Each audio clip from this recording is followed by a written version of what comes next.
Hi, I'm Daisy, Hi, I'm David. and we're the MSA Crusaders. Hello, listeners. We're here today with Sarah. She's going to talk to us today about MSA and NOH and a couple other autoimmune failures. So, thank you for listening. And Sarah, hello, how are you today? Hi, Daisy. Hi, David. Thank Hi, you for Sarah. having me. So good to be here. Sarah, we're so glad you got to join us today. Can you share a little bit about yourself so the audience gets to know who you are like we do? So, yes, I live in Texas and I am a wife and a mother and an advocate, an educator, and I am a person who happens to be on the journey with multiple system atrophy. Um, I, in 2019, I had a sudden onset of Guillain-Barré, and Guillain-Barré syndrome, GBS for short, kind of opened up the door, and MSA walked in that door. Tell Um, the listeners what that is so they have a better idea. Guillain-Barré, Guillain-Barré is a neuromuscular condition, and it causes sudden paralysis and ascending paralysis. So, starting in your toes, starting in your distal extremities, starting in your toes, starting in your fingers. And it works itself up and in, and it starts to get to the chest. Um, and it is a condition that about 5% of people die at onset with Guillain-Barré. And I want to say about 70% literature states Guillain-Barré is one and done. And there's a few percent, 2 to 3% of people who have reoccurring Guillain-Barré. And then the rest of the percent, those are people who do go on and have lingering effects from Guillain-Barré that are lifelong and debilitating, that affect their ability to work and have the quality of life that they had before. Um, That's so sad. Sorry I have to go through with that. Thank you for sharing a bit about your journey with us today. thank Really. you, Daisy. Now tell us about multiple system atrophy. When did that come into the picture? So multiple system atrophy came into play. Let me see. Okay, so I first had Guillain-Barré, my first episode in 2019 in April. Shortly after that, I had another sequel, and then I had another sequel in July, and it would not. It just seemed relentless. And I was going through different treatments, IVIG, plasma exchange, and then I started IVIG, or I'm sorry, plasma exchange and Cytoxin chemo, with the hopes of knocking that titer down of my recurring Guillain-Barré. And after about 3 months into the progression, into that, 3 months into that 6 month routine of plasma exchange and IV Cytoxin, my titer knocked down into almost the normal range. So that meant that it was starting to work. I By that time I had been diagnosed with CIDP, chronic inflammatory demyelinating polyradicular neuropathy. I'm glad you Um, said that. Wow, yes, I can say it 3 times fast. that's crazy. Wow, you've Yes. really been through it. Eh, So that was 2019.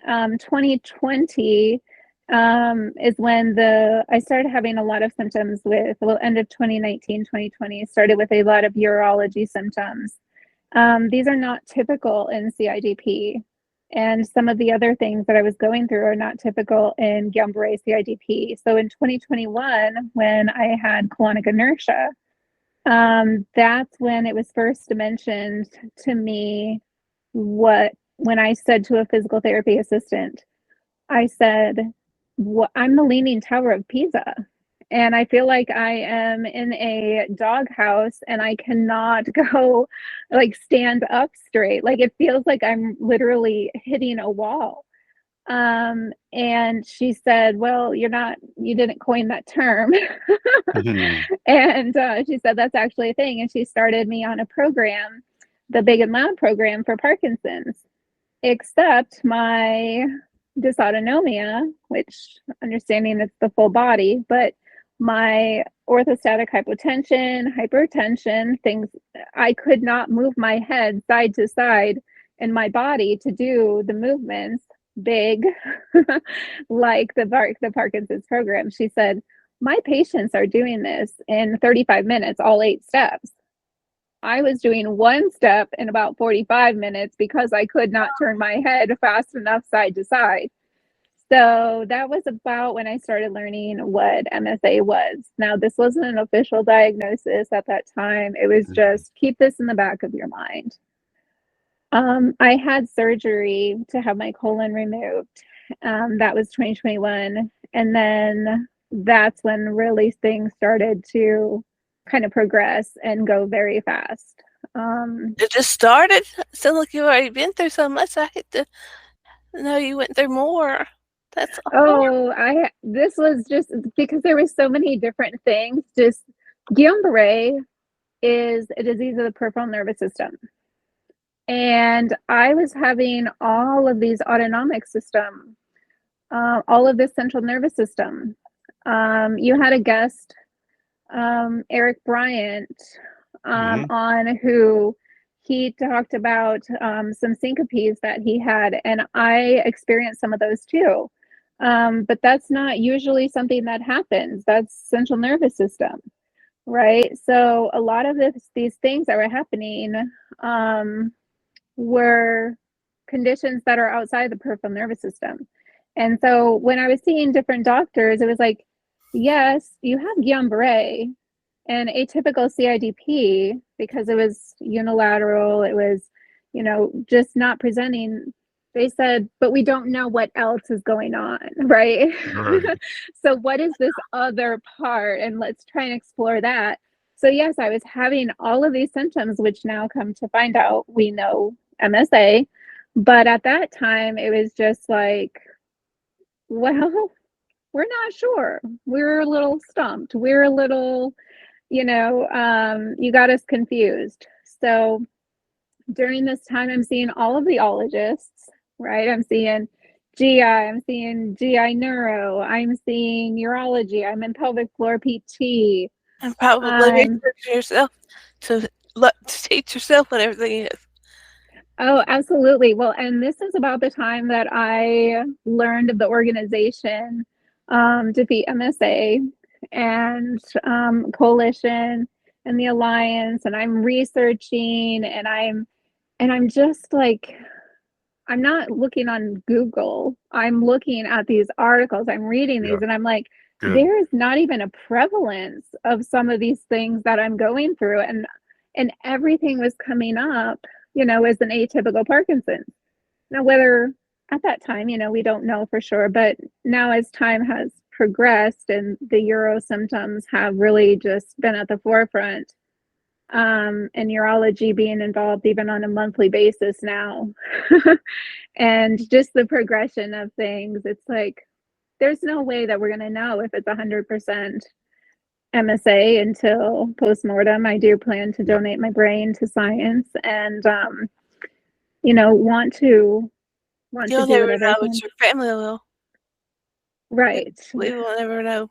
Yeah. Oh, Can you right. explain to our listeners what neurogenic orthostatic hypotension and hypertension are? Yes, yes. So there's neurogenic orthostatic hypotension. And again, this is part of the autonomic nervous system. And our bodies start to not do things automatically, right? Regulating blood pressure from positions, laying down to sitting up to standing up. And then actually just going a step further, once you're up for 3 minutes, once you're up for 5 minutes. And neurogenic orthostatic hypotension, usually you're having about a 20-point drop in your systolic, and which is the upper number when you're measuring your blood pressure. And diastolic, about a 10-point drop. So the diastolic is the bottom number if you're looking at, say you're measuring 120 over 60. But oh, before my orthostatic hypotension, well, I alternate between hyper and hypotension and POTS. I was like 106 over 64, 106 over 64. Like I do infusions and stuff at home. So I'm monitoring every 15 to every 30 minutes. And in 2021, it was 106 over 64, 106 over 64. Now you could get 90 over 45. You could get 152 over 102. I mean, just throughout my days, I fluctuate and different position changes. But I've also had some differences, with the medicine, but getting back onto track with this, but there's the different position changes. And usually when you see your physician, they'll measure your blood pressure, lying, sitting, standing. And people that have the neurogenic orthostatic hypotension, their blood pressure is going to drop. And sometimes it may not drop right away, but it's going to drop within 3 minutes. Yep. Of standing up. Mine has to wait 3 minutes. Stand up and wait 3 minutes. Yeah. So there's also dizziness that happens, and for patients with orthostatic hypotension. But for me, I describe it as like a swaying, like if you're on a boat and you're swaying side to side. I don't have the vertigo dizziness unless I'm having SVT going on. I don't have that with my position changes, but vision changes, that's also common in patients. So what you're describing is like a typical Friday night for me, drinking vodka. That is what you're saying, right? That sounds good. That sounds good. But, just make sure you're safe and have somebody with you, right? Same Absolutely. thing. The couch to fall on. Absolutely. That's right, David. Hey, if you're going to fall, you might as well fall on that couch. So right. You're learning those compensatory strategies to make sure that you're not hitting them. Why wait to fall when you should just be laying down to begin with? You lie down and drink. Come on, guys. Let's get with this. Don't drink their straw. Make drinking vodka easy again. Come on, guys. Let's go. Hey, you know what? We don't even have to drink to have that much fun passing out. Right? That's true. All right. So it was 2019 that your symptoms first started? That's when the majority of the symptoms, that's when the onset of Guillain-Barré and CIDP happened. But I would say that in retrospect, there were symptoms that could have been, there's symptoms that were very common, but they're common in a lot of different conditions, right? They're common in neuromuscular conditions. They're common in just different kinds of things. Like sometimes I was falling a little bit before then. I had some falls. I had some, my vision was going 2020 or 2019. A lot of the stuff did happen, yes, in 2019. I would say that there are some very common medical symptoms that were happening as early as 2017. In retrospect. So some cognition, as far as like attention and all of that, that's been my life. But now I say it's like, a squirrel on steroids is dealing with my brain sometimes, right? I just want to say is the way you phrased it about these in hindsight, these other symptoms, I can't stand when somebody gets on here or anywhere I see mostly posts on Facebook, and they're like, yeah, I've had these symptoms for 20 years, and looking back, and it's that's from the beginning of MSA. 20 years? No, that has nothing to, absolutely not. Now, RBD can go back very far, right? Things even ED can go a little far, But someone that gets out here that says everything is because of MSA, all these other telltale signs and symptoms I Right. had 10 years ago. Years ago. No, there's so many things that can cause these No. deficiencies. So I'm glad you said that the way you did. Right, because there are like they're very common symptoms, like my attention span being short. Like, yes, that is something that has been lifelong. But did I notice difference? No, not really. And I mean, did I notice that it was anything different than my like general peers? Right. No, but the hippocampal brain atrophy on the MRI, that kind of like distinguished something, but that Yeah. didn't happen right when I had my syncope, like because they did a brain MRI. So I had a baseline that was a completely normal brain MRI. And then a year later, when I'm up in a big university, I having imaging and having all these tests and everything, all of a sudden I have hippocampal brain atrophy. And it was explained to me that, of course, nothing was going to show up because I had just had the syncope and I had just had the onset of Guillain-Barré when they did the imaging. So, yeah, nothing showed. But a year passed. And so, Yeah, yeah, that's like the things where I can line up, like my bladder. no comparison either. Yeah. Did- And then like bladder, just different things coming where, if you look at, the clinical rating score for, like the movement disorders, right? For the MSA, Yep. um, help 4.0. me see. Yeah, like you're looking through that, and it's just like, well, Yeah, I'm all of them 1.0. Yeah. Yeah. Yeah, I didn't know what that was until they actually put that on some of my tests that they had. And I was like, what is this metrics that they're using? I go to Google and go to the movement disorder website to look at the scoring system. I'm like, oh, I'm ones and twos for everything. Some of the scores are 1 to 3s and some are 1 to 4s. But yeah, when you actually look at your own scores, if the doctors includes them, that tells you how bad you're actually doing.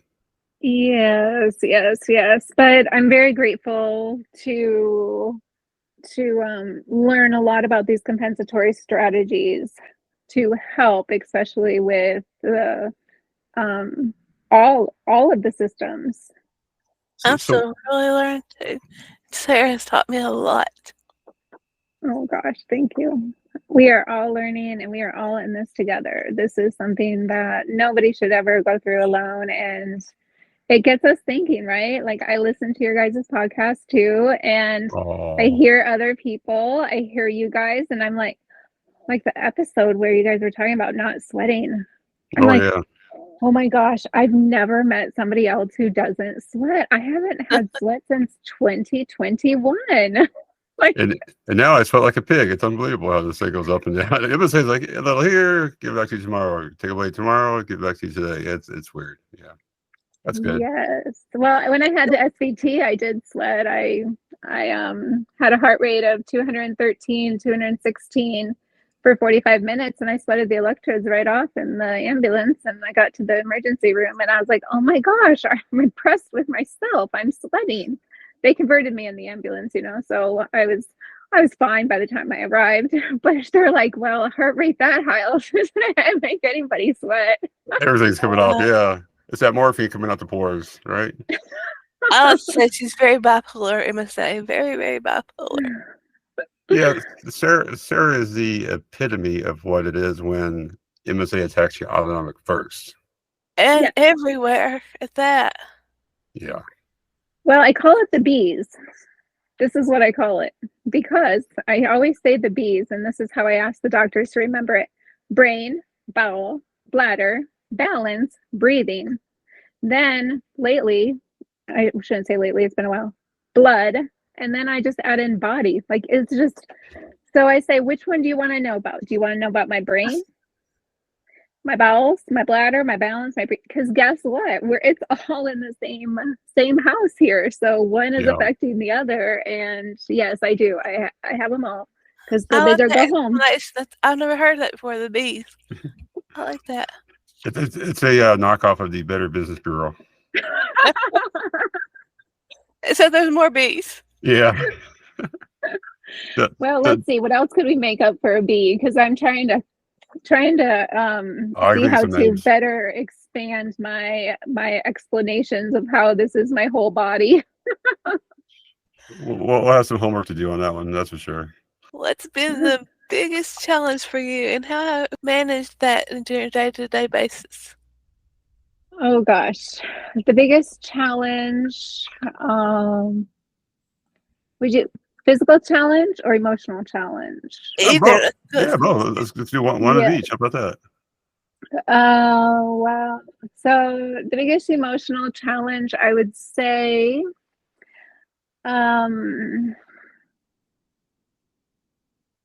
well, one of the things that was hard for me to get to was slowing down because I had a 120-mile-an-hour life before I got Guillain-Barré, and Guillain-Barré stopped me in my tracks. And I was not used to being home. If I was home sitting in my driveway in my Jeep, I would be like, where am I supposed to be? What am I doing? Like, I was traveling, I was working, 3 kids, husband, volunteering, all of the things, right? And so to be stopped, literally in the cement, paralyzed, and have that happen about 9 times of paralysis over these last 5 years. It was very much of an adjustment emotionally because I was used to being so busy and doing things that I was no longer able to drive. I was no longer able to go and volunteer outside of the home. I was not able to do all of those things. So emotionally, I had to reset and refocus how I was going to be able to still do the things that I love to do, but in a different way. So one of those things that I have started to do is I volunteer from my couch, and I am an advocate from my couch.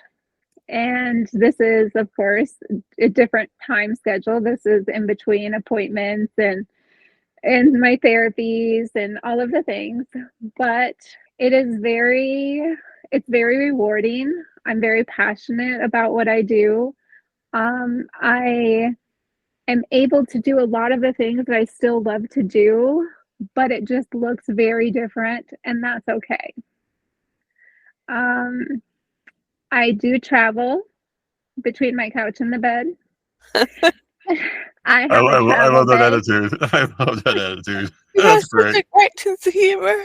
I love it. Well, we have to have the humor in all of this, like, because it's all right to cry, right? But it's Right. also like feel the feels, and then let's move on, because what am I going to do differently about it? Like, I can't make my legs walk. I've tried. If I could get up in the car and drive, I probably would. But I will adjust and reset and refocus. And it doesn't mean that I can't do the things that I love to do.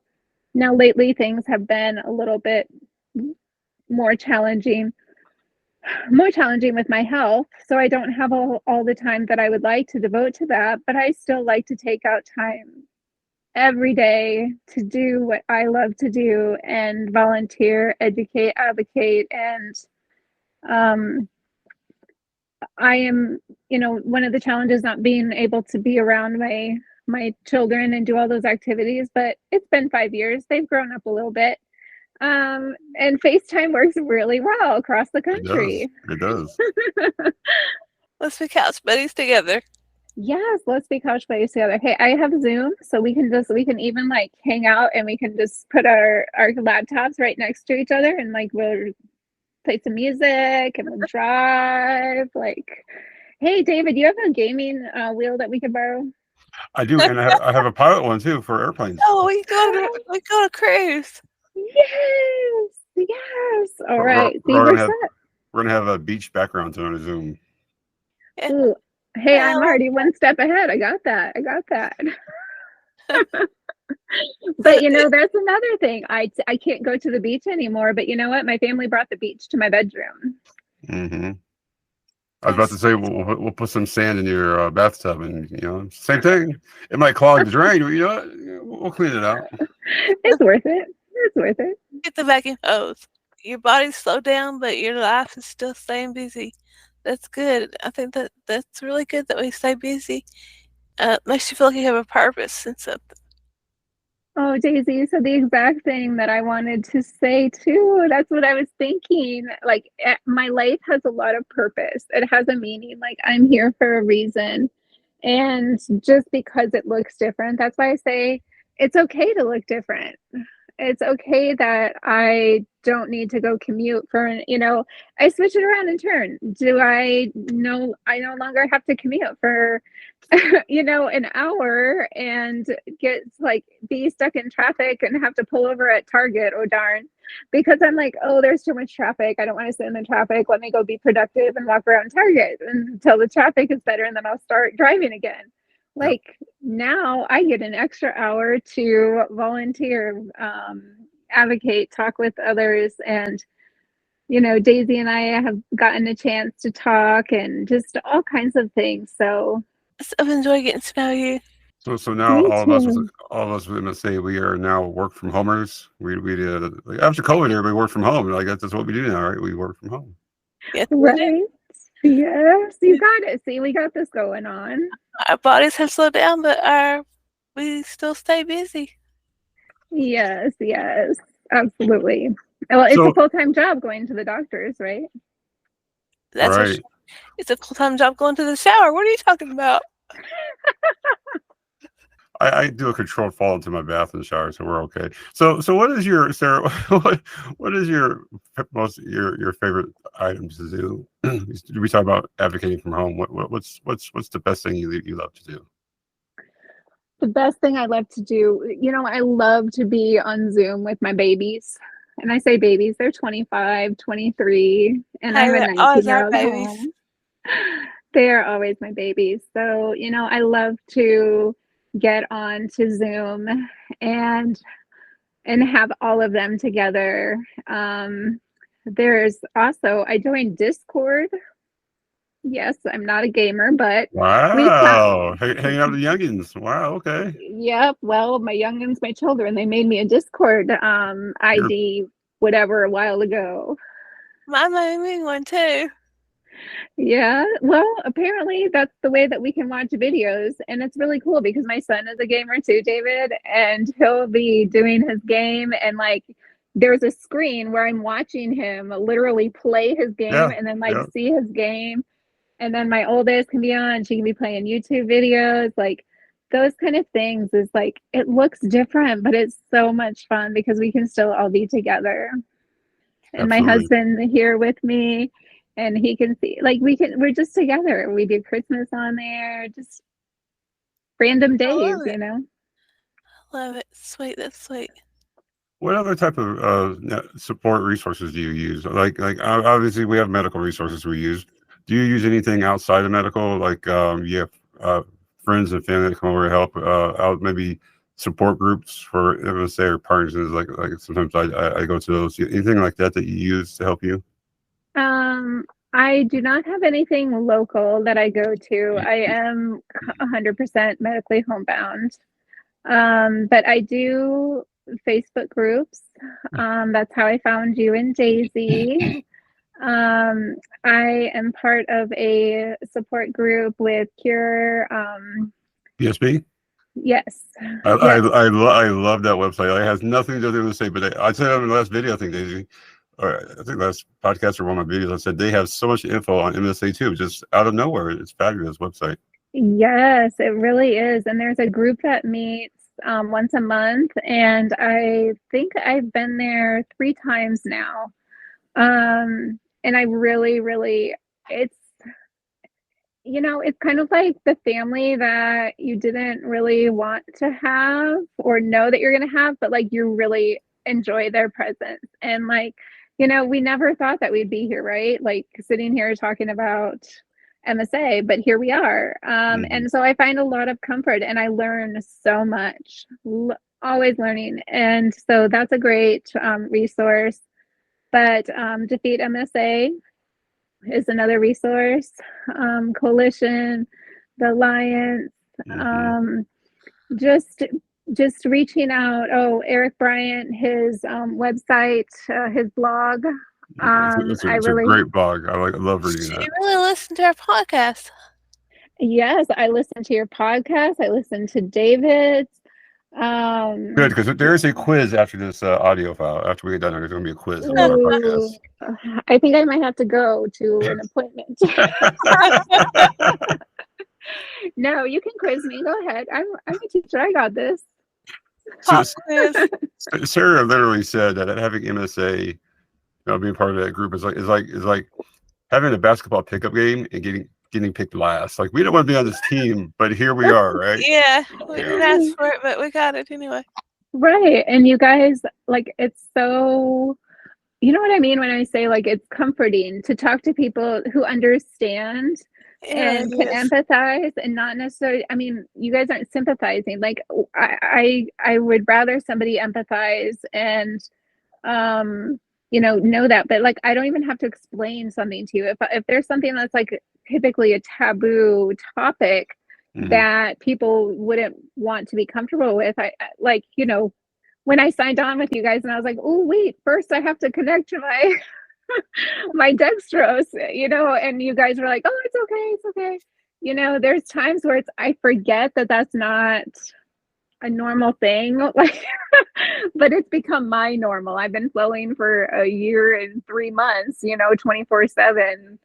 And so for me, it gets to be normal, but you guys didn't even flinch. You didn't question it. You're very supportive. Oh, And, it's like, Well, oh. Daisy says I can't yell at our guests anymore, so I got on too. I love talking to people. Sarah, moving on.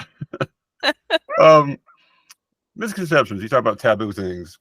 What are some misconceptions we see out there that you've personally run across, if at all, about MSA and or orthostatic hypotension?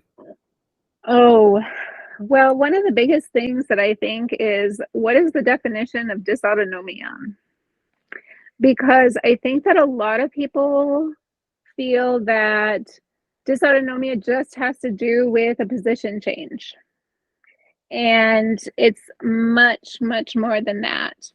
Dysautonomia affects our whole bodies, right? It's your autonomic nervous system.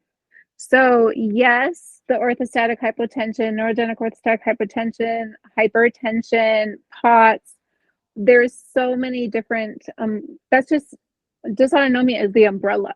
Yeah. So I think that a lot of people don't realize that, and not just people with MSA, but in general, not that a lot of people know what MSA means.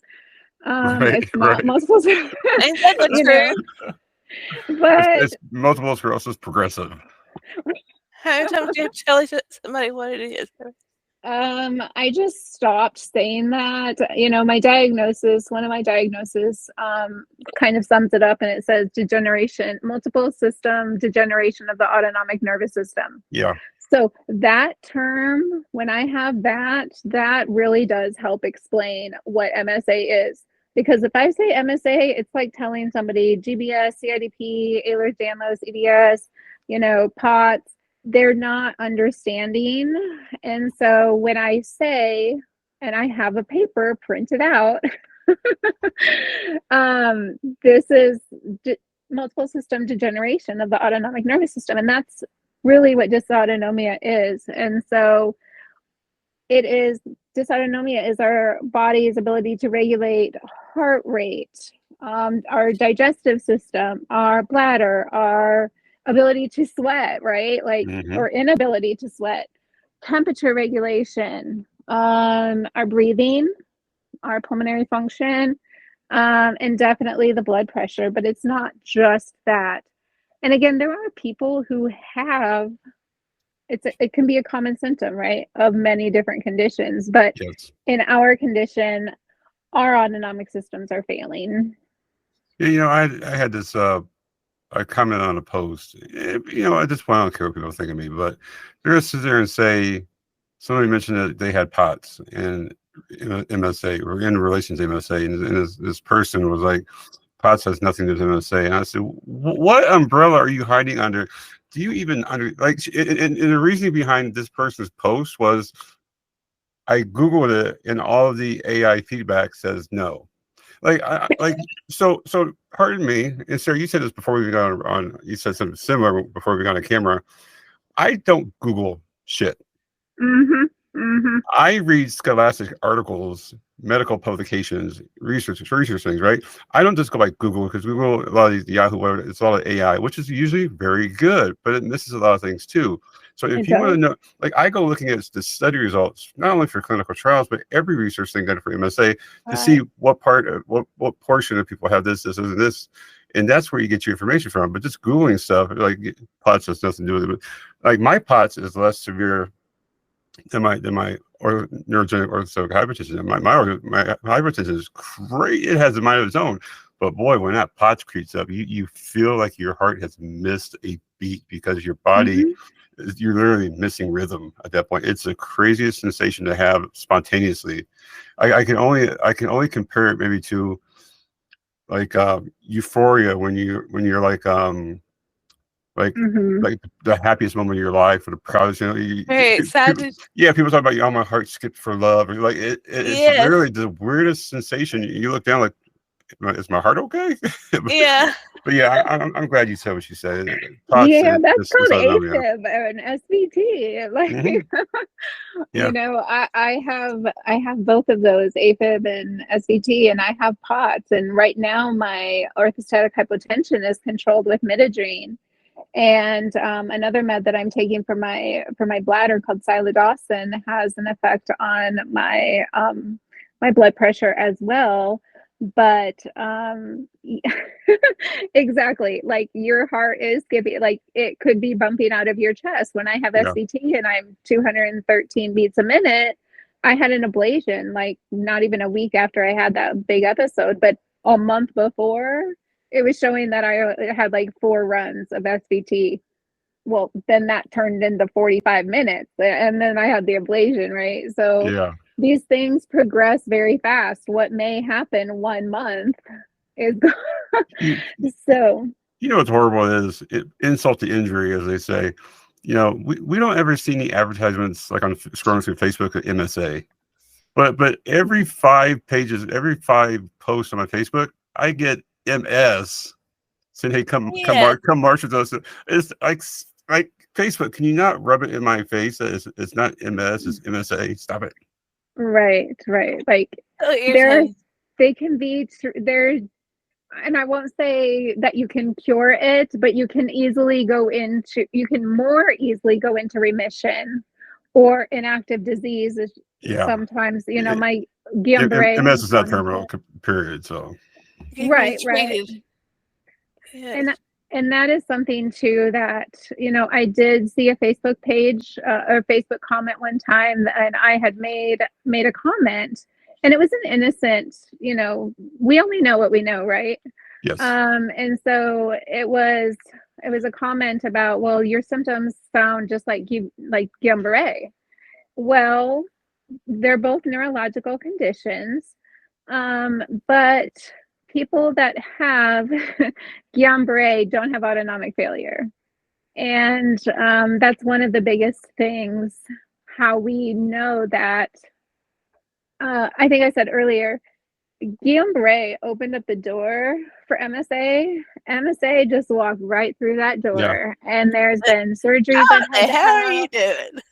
Right. Like, hi, we're here. Oh, you need an I, emergency I, surgery because your intestines stopped working? I All brought right, my that friends with me. interview. Yeah, Right. So because it wasn't bad enough to have, just one one, thing. Yeah, right. you have to have all of them, because go big or go home. It, Like it's, MSA it's wants to give and give and give and give. And it no, gives. really, it's taken, taken, And Sarah says it taken, right. taken.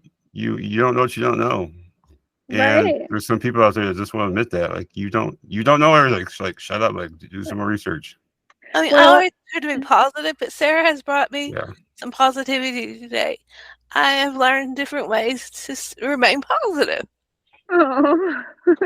Well, I told you before, Tito's is a perfectly fine way of remaining positive. If you knows. No, And the problem is, you guys think I'm joking. I know you're no. not. Where's my bottle? I gotta get me some happiness. No, but Happiness is seriously, not found in the bottle, David. look Oh, at positivity. Like, oh, I traveled from my bed to my couch today. I know that was awesome. That was the best Hey, ever. well, here, I don't know if I have. Oh, I don't. It's I out still at my. commute. That's what it was. I still commute. Oh, For wait, it's you. right here. I do. My sister crocheted me this beautiful, beautiful bag. And she's like, and I can't remember how it came up about the travel bag, but she came down to visit me and she crocheted this beautiful purse to match my beach theme room. And she crocheted it while she was sitting on the couch. And I'm like, I would have stabbed myself with the needle hook there, Yeah. like with my tremor when it went, Oh, but there's this beautiful, and I was like, oh my gosh, that's my new travel bag. And like, I throw my medicines and my flushes and, all kinds of things in there, and my phone, my charger. And so when I travel from the bed to the couch, I you have Mhm. make my your little travel bag. Oh, But good news is everybody needs to watch your episode on MSA traveling with Crusaders MSA. traveling. I think we need another one of those. There's so much more we could have talked about too. Yeah, Oh yeah, we should have done part 1 and part 2. yeah. But live and learn. We'll do another one. We'll bring Sarah on because we're all advanced in different degrees, right? Oh man, yeah. See, Sarah, Yes. Sarah's bringing much knowledge to the table today. Oh, I appreciate you guys. We learned from all of it. I want to say maybe some good websites for people to look onto would and versus Dr. Google would be National Institute of Neurological Health, yep, NINH. yep. Medscape is a great resource. And if you need to create an account, you can do so and you can have access to more information. I mean, I'm actually a student at a specific university graduating with a degree in neurology in 2025. So that's how I Ooh, registered. congratulations. Um, I'm just kidding. I'm not really, but that's how I registered to get Mm, into the we try. articles. Well, But what I'm saying is, We will tell. close. don't tell anybody. No, there's different sites, and I've gotten a lot of information even before I knew for sure, like, that it was, well, again, knowing for sure versus what we think, Yeah, right? So like absolutely. before it was in my chart, let's put it that way. Before it was in my chart, I would bring in information. I'd be like, here's the top 10 things about MSA that are, and I would bring it to anesthesia every time, and I'd be like, these are the things. Please just be mindful of the fact that this is a condition that I could have. Um, I have all of the symptoms, blah, blah, blah, like, presented it to them. And sure enough, it was followed. And everybody was very cautious and very mindful of not giving paralytics during the emergency surgeries, doing all that they could to, I mean, I've done procedures just under Benadryl and lidocaine because of Ow. that. Well, you got to do what you got to do. I You wasn't can't ready take to enough meet Jesus Benadryl for yet. that. How much Benadryl are you taking? A truckload? Oh my I can't goodness. take Benadryl. I just the reverse does it to me. I climb the walls, but I just like want to come out of my skin. Yes. Well, I have this Mediport in my chest that delivers my dextrose and some of my other infusions. And it gets quite a workout working 24/7, Mm. 365. So I have to have that. No, so it's, Well, Mediport changes, different things like that. so let me ask you're Texas, correct? How Tejas, yes. how do you show me say I think, right? You're outnumbered today, buddy. Unbelievable. All these Southerners, well, not Southern. So how do you deal with power loss during storms with your medical condition? Well, I'm really glad that you asked that because there's something that I just learned that But because I am. besides hold your breath, okay. Oh yeah. Well, it actually has to do with that. It's so funny. Um so I'm on oxygen, right? And so I have a portable concentrator and I have a room concentrator. But I didn't have oxygen tanks. So recently I started with a new company, and can I say their name because they're really awesome? Absolutely.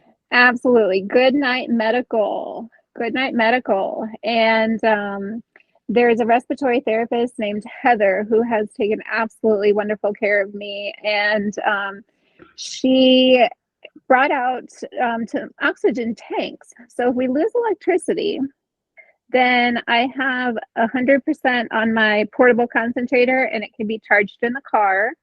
So that would keep me supplied with that oxygen. And now I have 2 oxygen tanks that if the electricity is not there, then now that's one of the things that has recently happened, that change. But before that, it was, hey, you have an additional, car adapter and keep it charged and all of that. But I do have, I'm registered with the state of Texas for the emergency disaster. I think it's called STEER. And then I'm also registered like with my electric company. If there is an outage or there's any kind of planned outage, then I'll be notified. Or they'll try and, save our electricity, put our electricity back on.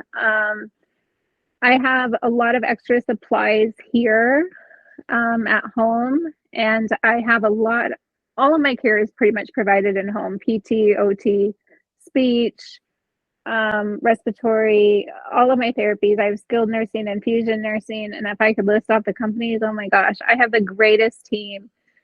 And they make sure that I have, they'll call me and say, hey, there's a disaster issue, or there's a disaster warning issue. Do you have this, this, and this? So I am kind of covered that way. I do have a lot of people looking out for me. Well, we are pro company. We're pro doing things the right way. So I mean, if you know the names of the companies that are doing the correct things, absolutely name them off. Shout them out.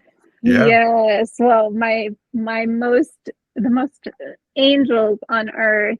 Me? Oh, come on, Sarah. Oh, Stop I know. And I just met you too. You're just an angel, but you are really. I'm gonna say angels. So my infusion company, my home infusion company, and Tony and Carol, registered nurses with Loving the Care Given. And my home health company is Choice.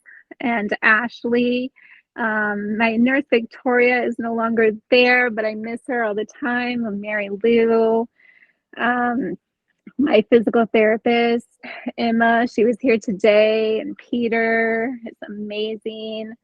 I also, let me see, my urology supplies come from Strive Medical with Christine. My ostomy supplies come from 180 Medical. My gosh, we can just go down the list of every body system. But my infusion company, Vital Care, San Antonio, they're awesome. You guys, I'm so blessed to be able to do this stuff.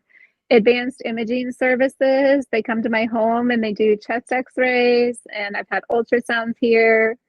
That's really neat. I love that. My home health company, I can't leave them out, or my home health PCP. Her name is nurse practitioner Marina. Shout out to Sarah. I don't know how she deals with me. She's a registered nurse, and they come to my home and see me. And I just recently started with palliative care with Compassus, and they are just Dr. Jessica and Dr. Getter. He called today to helping me through an acute issue, keep me out of the emergency room. And you guys, they're just all of them. I could go on, but those are the biggest ones. And I'm sure I'm leaving somebody very, very important out. But shout out to my infusion nurses for bringing me every week. Yeah, what you said, I keep plugging I don't care about my YouTube channel. Keep plugging the video. You can tell Sarah is getting the treatment and the care. Not only she's supposed to, but she needs. And it sounds like a lot of it is ahead of the curve. What could go wrong, what might go wrong. Like Sarah said all this, and nobody can see the videos that were on, but happily said that, like ecstatically said that. That is such a big difference when we have the correct interdisciplinary care. You feel taken care of. Yeah, compared to someone who doesn't get the care, is always behind the 8 ball. Like, yes, we have bad things ahead for us, but we feel so much better in the here and now because our team is doing it correctly. Yes. yes. I'm sorry. I wish I had that. I'm jealous. Yeah, it's Daisy, I will help you create a team because that is what it has taken me is to learn how to do it and how to I everything that I know, I've learned from other things and I gather and I'm a collector of resources and I build that toolbox. But if something can be done for me to safely have it done and me get to the point where I can safely leave the house, to go do that. Right now, I'm at the point where if I have to go, it is by ambulance, right? And it's just not that safe for me to leave. But my goal is to be able to do that with the treatments that I'm on. It's not curative, but they are treatments that have helped me. Um, and so I don't give up hope. I do not give up hope. I accept that this is a potential probable diagnosis. It's right there in black and white, but it doesn't mean that I remit. There's some Um, positivity to feed off of there. I mean, she's just boasting with it positivity. I love it. I'm glad you love it. Some people don't, but I am who I am. Like this is me. Like I know how things are. I'm very realistic, but I'm also optimistic. It's clearly because she lived in Florida before. That's exactly why. Oh, now David, don't go knocking Texas again.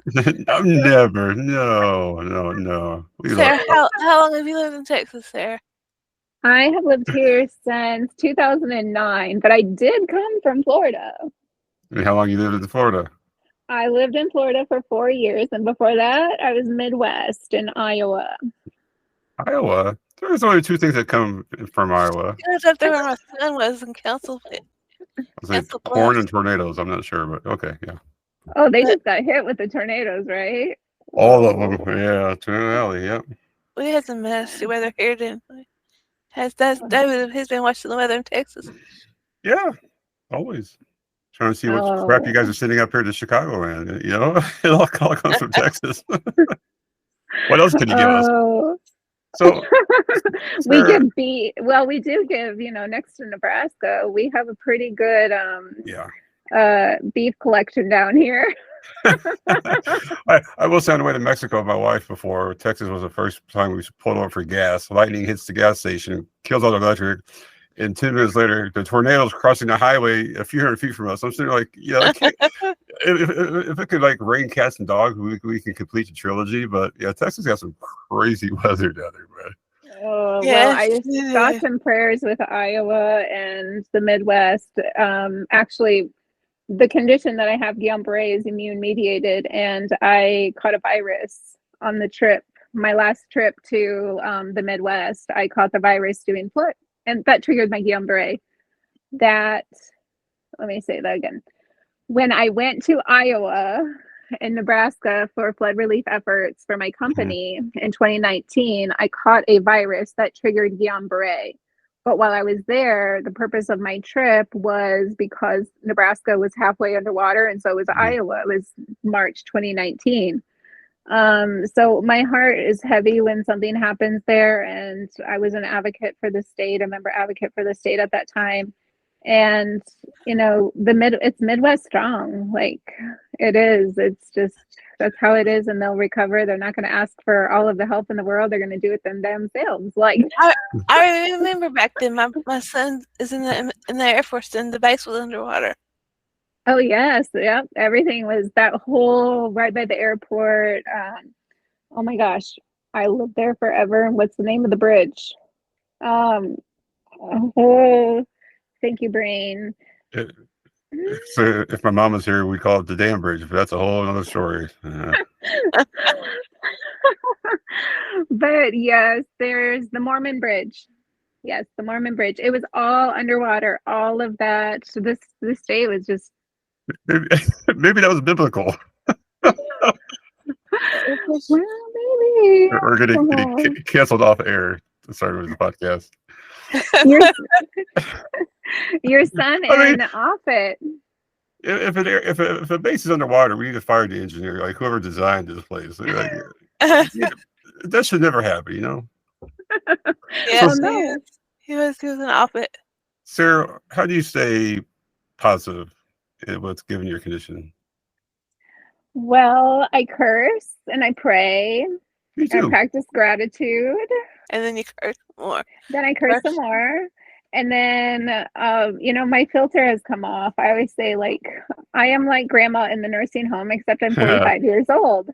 My filter is gone. It's not supposed to be gone yet, but it is. And, I really, gratitude has been one of the biggest things that has helped me. Um, because we're never promised tomorrow. None of us. Like, none of us with MSA, my neighbor is not. We don't know, and we can't take life for granted. I consider all different kinds of things as the days go on as success. And then when something happens, I let myself. That's how I deal with it. Is I let myself feel the feels. I let myself cry. I let myself get mad, and then I get over it. But if I don't and I stuff it all in, don't get bad. Don't get You hurt, better. you hurt nobody but yourself if you do that, right? Yeah. Yeah. I do a lot of affirmations, staying connected with people, even though I'm at home. I I love the connection. I love to do things outside of my condition, outside of, you know, the daily sending a fax from my phone, sending emails, portals, just trying to stay alive, right? Like those different things. But Yeah. You have to. I part of it just, I mean, basic things like getting up in the morning and my taking my pajamas off and putting on new clothes. Like number one, I woke up. That's the first good thing, There you right? go. Yeah. I know we were talking the other night. We both said it's hair washing day. We look forward to hair washing day. We both I, have Sunday as hair washing day. I think her attitude, Sarah. I It's don't. amazing, isn't it? I would never compare you and I Oh, because we're not. We're so different and similar. But I mean positive about what I'm about to say. But we sound so similar in our attitude because she literally says shit happens and then we get over it. She says we get yeah. over it. Like this morning, I took 2 steps, fell because my first time my leg collapsed. Never had it Oh before. gosh. I got up, realized my leg wasn't broke, and I got the hell over it and kept walking to the living room to get my cereal. So, I mean, that's the attitude you have to have is just get the hell over it and keep going. Right. Or like, hey, I have to go to the emergency room, right? Like Mm-hmm. the day that I had SVT, I was I was more upset that my heart rate wouldn't go down under 200. Yeah. And so I took my own personal EKG with Bicardia.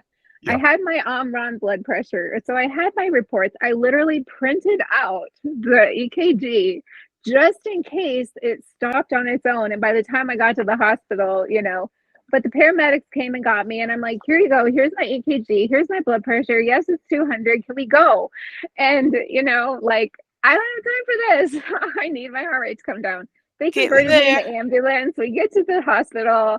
I'm like, okay, I'm stable now, right? Can I go home? And No, they're like, gotta watch you. um, so after I start explaining my history a little bit and they look in my chart, they were like, well, let's call and make sure, they checked with my EP cardio, my cardio, they checked testing. And they said, after they watched me for a while, gave me a little potassium, the yummy yellow, the orange Mm-hmm. drink, and which it wasn't too bad, but whatever. I was like, can I just go home now? Like if I go to the ER, like stabilize me and let me go home because I don't want to be admitted, right? Like, Yeah. so yes, time goes marching on because that's some time that I am missing from my family and my husband and my children See, and my I mean, friends. what you have to do is take advantage of the trip. You say you don't get up very often unless it's the ambulance. Well, on the way True. back, you gotta say, "Hey, ambulance driver, can we hit a Starbucks on the way?" You see, you gotta like incorporate 2 or more things on the trip. There you go.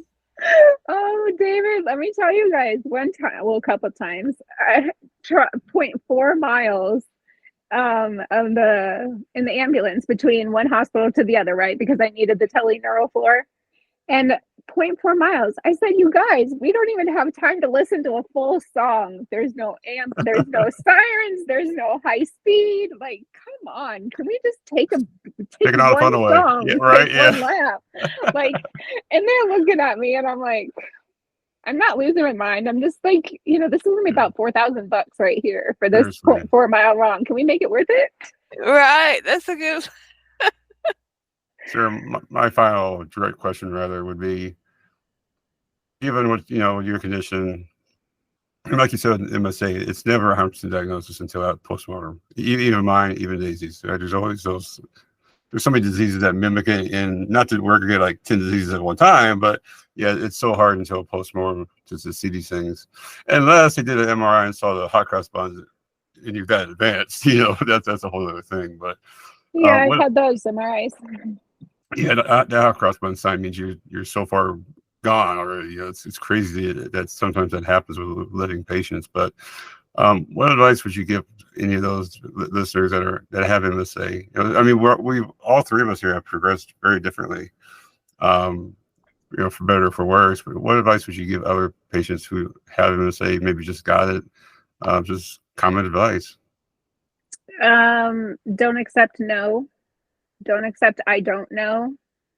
Advocate for yourself because nobody else is going to. I mean, there gets to a point where you're going to, but in general, you are your best advocate.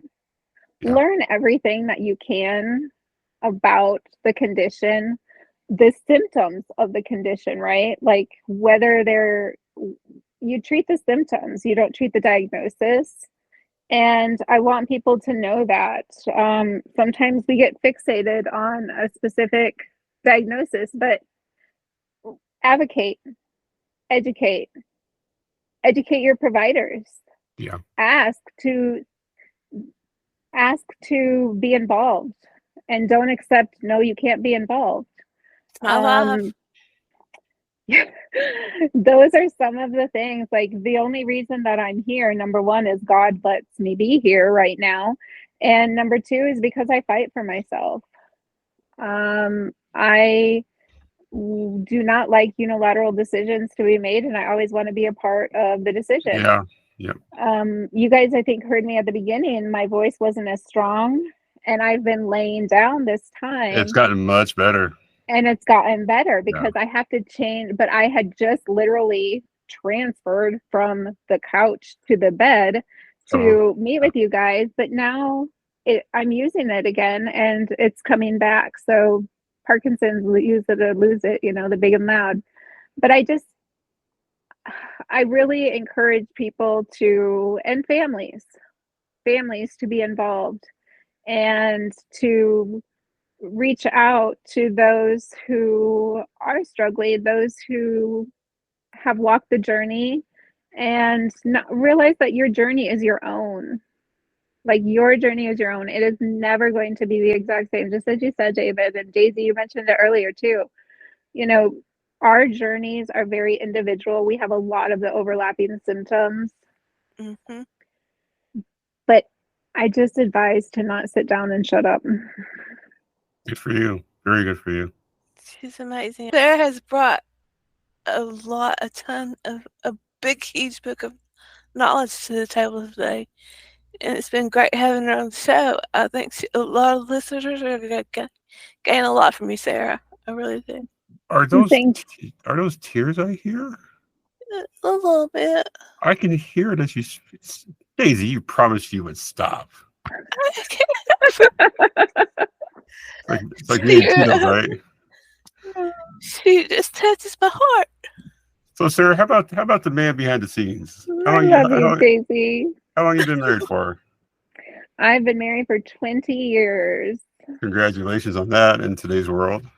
Thanks. I don't know how he does what he does, but he is absolutely, absolutely amazing. He is my rock and my constant. Does he tell you no sometimes? Yes, especially with Amazon. Oh, wow. There's about one of those that took his vows seriously. It's innocent in health until death this part.